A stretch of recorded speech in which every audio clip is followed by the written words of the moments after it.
Foi em 1956, pela fusão do Partido Unido da Luta dos Africanos de Angola e de outras organizações nacionalistas, que nasceu o MPLA, Movimento Popular de Libertação de Angola. Sob a direção de Agostinho Neto e de Mário Pinto de Andrade, o MPLA cedo se preparou para a luta armada, tida como a única via capaz de garantir a libertação nacional de Angola. Em 1960, Agostinho Neto e outros dirigentes nacionalistas são presos pelas autoridades portuguesas. É a faísca que leva ao desencadear da primeira intervenção armada.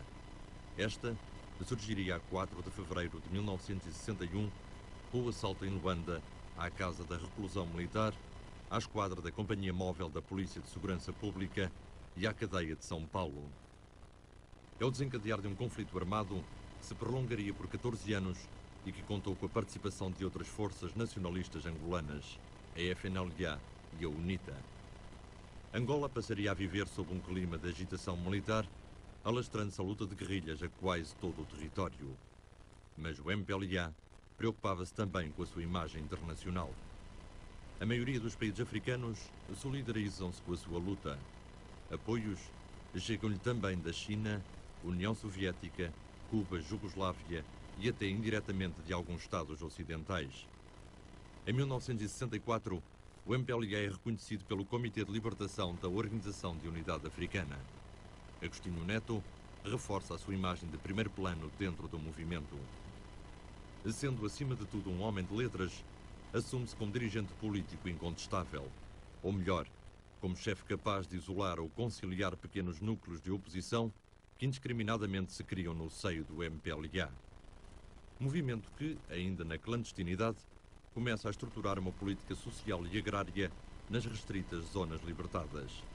É este o quadro que Angola oferece a 25 de abril de 1974.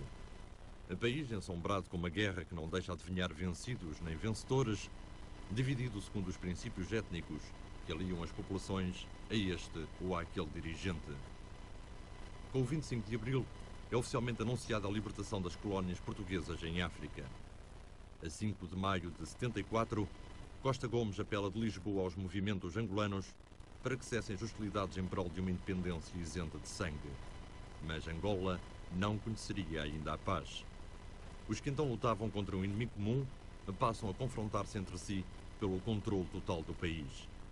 As divergências que separam os três movimentos conduzem ao desencadear da Segunda Guerra Civil Angolana.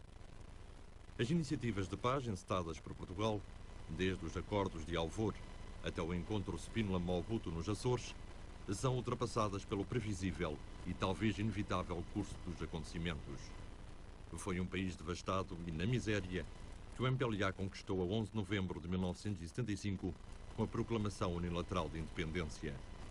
600 mil portugueses, em grande parte técnicos e operários especializados, tinham fugido apressadamente. Que restava a Angola? Apenas 2% da população sabia ler e escrever português.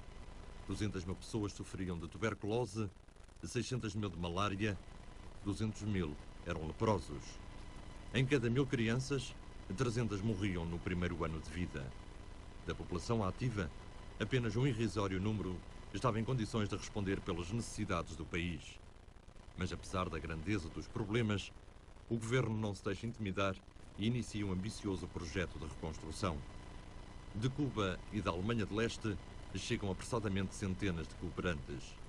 As Forças Armadas, com o auxílio especialmente de cubanos, reprimem ações de guerrilha que assolam em algumas zonas do país. Os primeiros anos de independência constituem, assim, a todos os níveis, um verdadeiro desafio à capacidade governativa do MPLA e do seu presidente, Agostinho Neto. A exploração dos recursos naturais de Angola encontra-se paralisada. As fábricas, mesmo as que foram poupadas à dureza dos combates, estão encerradas por inexistência de meios técnicos e humanos. Nos hospitais faltam os médicos. A administração é centralizada, dada a escassez de quadros. Incalculáveis são também os desafios de caráter político. No domínio nacional surgem tendências de diferente cariz que chegam a apostar na conquista do poder. Internacionalmente registra-se um declarado boicote dos países ocidentais e uma ajuda indiscriminada do Bloco Socialista. Mas Angola, o projeto do MPLA, defendia segundo os princípios marxistas-leninistas uma total independência face a pressões externas. Agostinho Neto não transigiria nesta política. Enquanto avança não sem dificuldades com a reconstrução interna do país, procura ampliar as suas relações externas. Luanda e Lisboa estreitam laços de amizade que se traduzem numa efetiva e sincera cooperação. Estabelece relações com a comunidade europeia e isoladamente com a maioria dos seus membros. Acordos comerciais, culturais e de cooperação são firmados com regimes de diferentes concepções políticas. Neste âmbito, o ano de 1978 marca a grande abertura da República Popular de Angola. Agostinho Neto vai ao Zaire, viagem que lhe permite negociar o reatamento das relações Luanda-Kinshasa, privar a UNITA de uma das suas bases de apoio, abrir a porta do diálogo com Washington. Angola começa a assumir internacionalmente a verdadeira dimensão da sua força. O MPLA é ouvido nas tentativas de solução dos principais problemas do subcontinente africano. A Luanda chegam delegações de países da Comunidade Europeia, dos não alinhados e das Nações Unidas. Mas Agostinho Neto não se preocupa apenas com a reestruturação da política externa angolana. Os seus maiores esforços visam sobretudo a reconstrução nacional.